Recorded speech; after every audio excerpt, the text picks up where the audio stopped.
Bonjour et bienvenue sur Radio Campus Paris, c'est l'émission Chut, pas trop fort dans vos oreilles, il est 8h.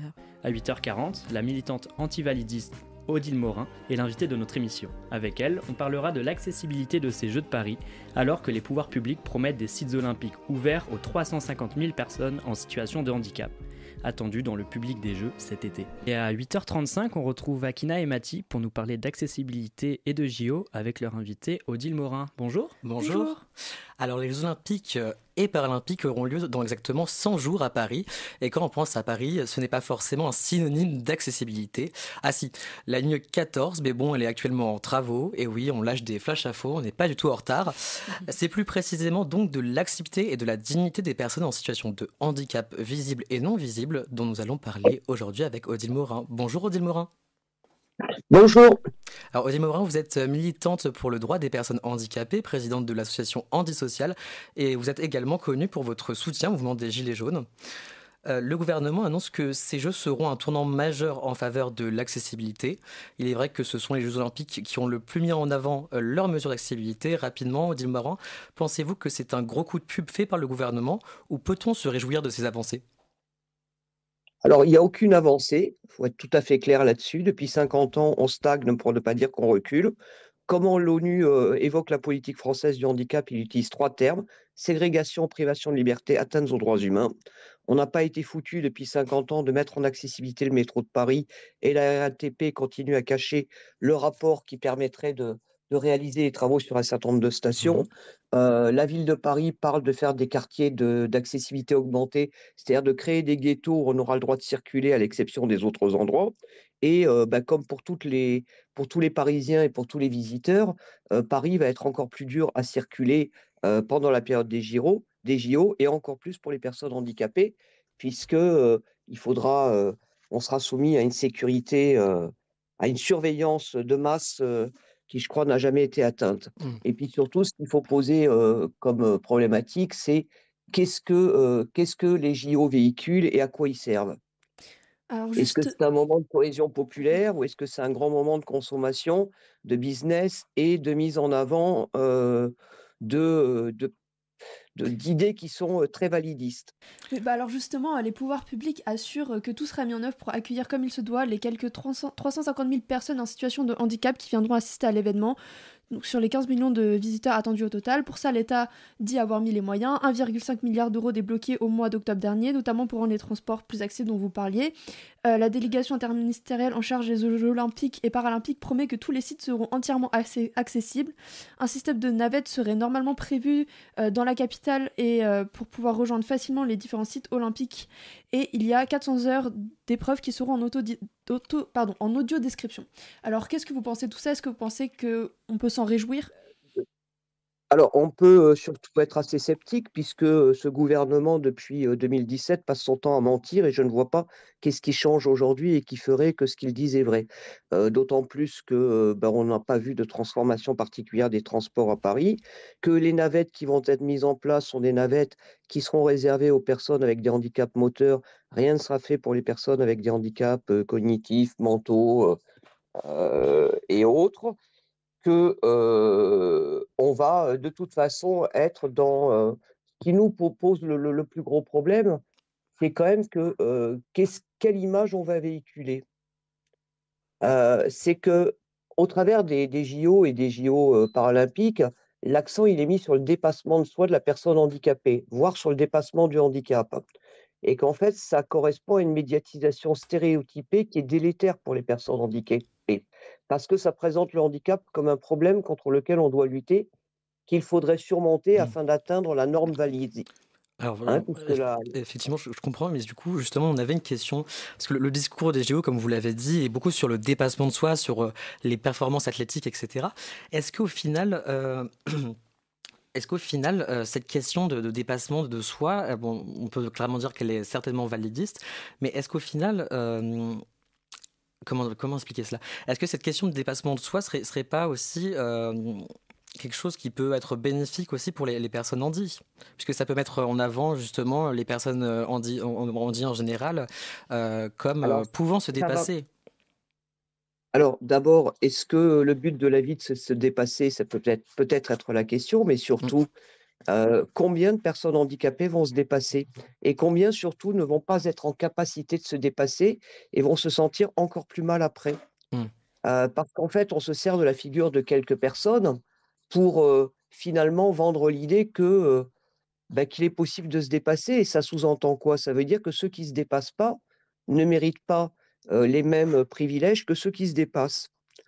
En plus, c'est une question qui est très dépolitisée, c'est-à-dire que la question du validisme, c'est une question qui est en lien avec une société productiviste Mmh. qui veut des corps normés pour être rentable à court terme.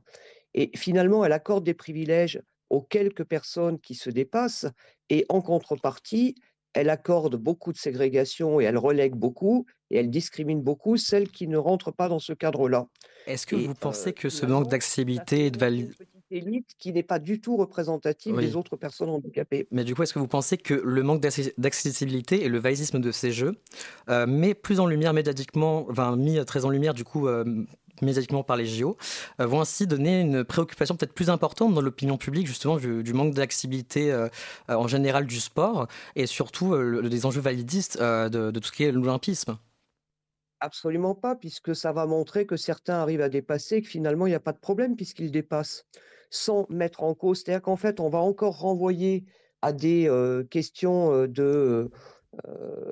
à des questions médicales, à des questions individuelles, la responsabilité de pouvoir mener une vie normale dans la société. Alors que l'obstacle principal, c'est quoi? C'est le manque d'accessibilité. Pourquoi est-ce qu'on devrait faire des exploits? Est-ce que les personnes valides sont sommées de faire des exploits pour se déplacer, pour aller au travail, pour aller à l'école? Non. Pourquoi est-ce que les personnes handicapées seraient sommées de faire, elles, des exploits? Les personnes handicapées, elles doivent simplement se trouver dans un environnement qui prévoit l'accessibilité, mais qui prévoit aussi la compensation du handicap. Vous voyez, on va mettre en avant des athlètes et dans le même temps, on en est à refuser de financer les moyens de compensation des personnes handicapées dans ce pays. On en est à considérer que bénéficier d'un fauteuil roulant adapté, ce n'est pas simplement répondre à un droit à l'égalité. Et Donc tout justement, ça, ça dans le cadre des pose Jeux un vrai Olympiques, problème. le gouvernement font appel à des travailleurs en ESAT, où ces institutions ont souvent été critiquées autant par les personnes qui y travaillent que des associations handicap pour le manque de droits attribués à ces travailleurs. Du coup, qu'en pensez-vous? Est-ce que pour vous cela illustre bien l'hypocrisie du gouvernement? Est-ce que vous dénonciez dans ce que vous nous disiez tout à l'heure? C'est un nouvel exemple du validisme parce que qu'est-ce que c'est qu'un ESAT? C'est un lieu où des personnes handicapées travaillent sans percevoir le SMIC, sans droit de grève, sans droits syndicaux, sans droit à la retraite, sans percevoir le salaire minimum. Et en plus, les organisations qui exploitent ces travailleurs handicapés vendent leurs produits en se présentant comme des personnes qui favorisent la vie des personnes handicapées alors qu'elles les exploitent. On voit bien, et puis c'est tout le principe aussi de tout le bénévolat auquel le système des JO fait appel. Quand on voit les salaires scandaleux d'un certain nombre de dirigeants qui organisent les JO et qu'on va faire encore appel au bénévolat, on voit bien qu'on est dans une société qui n'est pas du tout égalitarienne et Mmh. que l'égalité, elle ne se construit pas de toute façon par le biais du seul sport ou d'un événement qui a lieu tous les 4 ans, mais ça se construit d'abord par l'accès à l'école, au travail, à tout ce qui est garanti aux citoyens lambda, en somme. Ouais, tout à fait. Mais Odile Morin, justement, certains pensent que les ESAT sont une chance pour les personnes en situation de handicap. Certains pensent qu'il s'agit Alors en d'une général, ceux qui exploitation le pensent, c'est validiste. ceux qui en profitent. Mais oui, c'est ça. Mais certains aussi disent que c'est une exploitation validiste pure et simple, calquée sur le modèle des Warehouse britanniques. Et puis c'est vrai qu'avec les informations que vous nous avez données, ça y ressemble assez. Enfin, ça y ressemble franchement.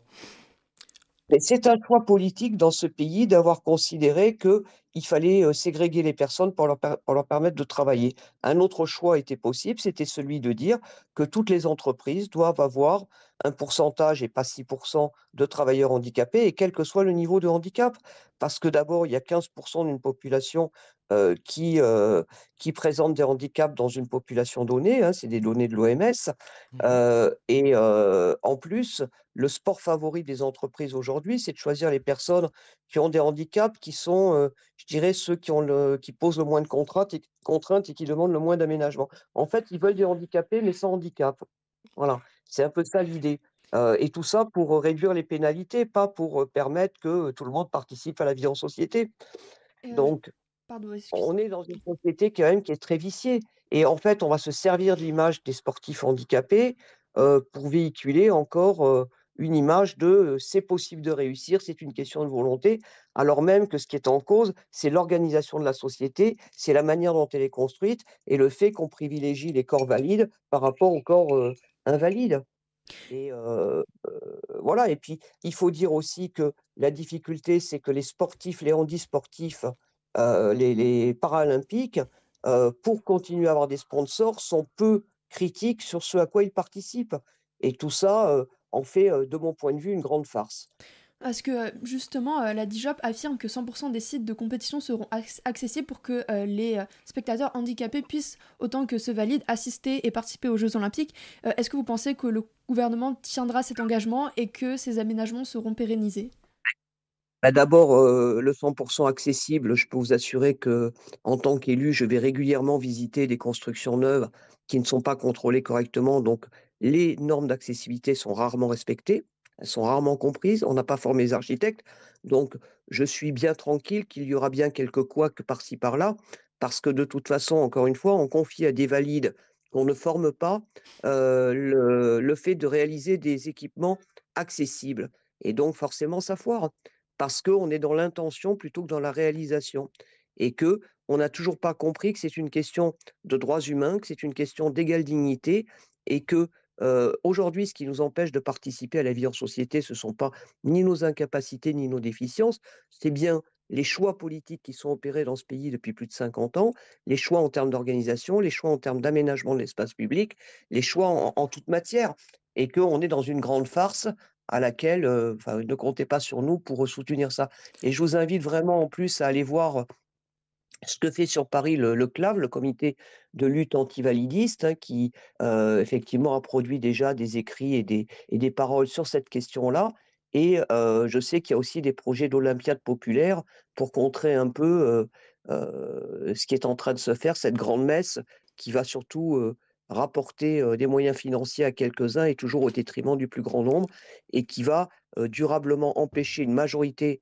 de, Parisiens et de gens extérieurs de circuler librement dans Paris, alors que c'est déjà extrêmement difficile. Alors, en parlant de la circulation libre sur Paris, on va parler de transport justement. Île-de-France Mobilité et la RATP avaient promis l'ouverture de 4 nouvelles lignes de métro 100% accessibles, notamment aux personnes à mobilité réduite, à Paris pour compléter la ligne 14, qui est la seule ligne de métro entièrement accessible. Comment cela se fait-il qu'il n'y ait qu'une seule ligne de métro accessible et concrètement, comment cela impacte le quotidien des personnes à mobilité réduite? C'est ça ma question, Odile. Alors, d'abord, quand on dit qu'une ligne est entièrement accessible, la ligne 14 n'est pas entièrement accessible. C'est-à-dire qu'effectivement, elle est accessible avec l'aide d'un tiers, mais donc elle n'est pas entièrement accessible. C'est-à-dire que vous ne pouvez pas, prendre votre métro librement, sans demander de l'aide, sans appeler qui que ce soit. Voilà, elle n'est pas, accessible en autonomie et l'accessibilité, c'est en autonomie, sinon ce n'est pas de l'accessibilité et après, bah, les lignes, j'ai pas entendu dire qu'il y avait de nouvelles lignes qui avaient ouvertes et qu'elles permettaient de se rendre partout dans Paris. Et justement, pour parler d'accessibilité, mais sur un autre point, en ce qui concerne les personnes sourdes, pour la traduction en langue des signes, ce sera fait par des bénévoles, d'après la DIJOP. Du coup, que pensez-vous de cette situation? Bah, écoutez, c'est comme, si la France accueillait, les Russes ou les Tchèques, ou les, Paraguayens, avec, quelques Français qui baragouinent un peu, on aurait l'air vachement sérieux. La langue des signes française est une vraie langue, elle nécessite de vrais apprentissages, elle nécessite des professionnels qualifiés et pas quelques personnes, qui vont faire 3 signes, qui vont être mal compris. Encore une fois, c'est un manque de respect pour les personnes handicapées et ça relève de la communication, outrancière. Et justement, pour vous, de quelle manière le comité olympique et le gouvernement auraient pu rendre ces JO plus accessibles? Concrètement, qu'est-ce qu'il manque? Déjà, la France aurait respecté les propres lois qu'elle a émises depuis 50 ans, on n'aurait pas le retard qu'on a accumulé. La France aurait obligé ses maîtres d'œuvre, ses architectes et tous ses professionnels à se former sur les contraintes d'accessibilité et à appliquer intelligemment la réglementation, on n'en serait pas là. Et puis surtout, si on avait voulu faire des jeux, fraternels, d'abord, il n'y aurait pas une distinction entre jeux paralympiques, jeux olympiques, DIF olympiques tous les athlètes seraient ensemble et on aménagerait, l'exercice d'un certain nombre de sports de façon à l'adapter à tous et de permettre la participation de tous. Là, pour l'instant, c'est des filières, je dirais, des formes de ségrégation qui sont faites et en plus avec un traitement différencié des athlètes, qui est là non plus, pas acceptable. Et puis, est-ce que, il y a rien pour les, personnes avec un handicap, psychique, rien pour les personnes autistes, rien enfin voilà, c'est, encore une fois de la communication, qui va coûter très cher à ce pays et plutôt que d'investir durablement dans les moyens de notre participation à la vie en société à égalité avec les valides, on continue à faire de la communication, c'est assez habituel et ça devient extrêmement lassant. Ça tombe très bien que vous ayez parlé justement des personnes atteintes de troubles psychiques ou même ayant des difficultés ayant des difficultés de santé mentale, puisque le grand absent finalement de ces Jeux Olympiques et Paralympiques, c'est la question de la santé mentale. La question de la santé mentale chez du coup chez les sportifs en général et surtout les Jeux Olympiques ne traitent absolument pas des questions de santé mentale. Pour vous, pourquoi ils ne traitent absolument pas de ces questions-là qui sont quand même vitales? Parce que c'est pas le but des Jeux olympiques. Rappelons quand même sur quoi étaient fondés les Jeux olympiques et qui était Pierre de Coubertin. Je suis une ancienne sportive, j'adore le sport, mais pour moi le sport, ça doit rester un jeu. C'est pas, un moyen, c'est pas un concours de quéquette normalement. Ouais, c'est très clair au moins. Bien, merci beaucoup d'avoir répondu à toutes nos questions. Il reste encore beaucoup de choses à faire pour que l'accessibilité soit vraiment mise en place. Merci beaucoup. Merci à vous, Odile Morin. Merci à Mathie et Akina pour cet entretien. Il est 8h.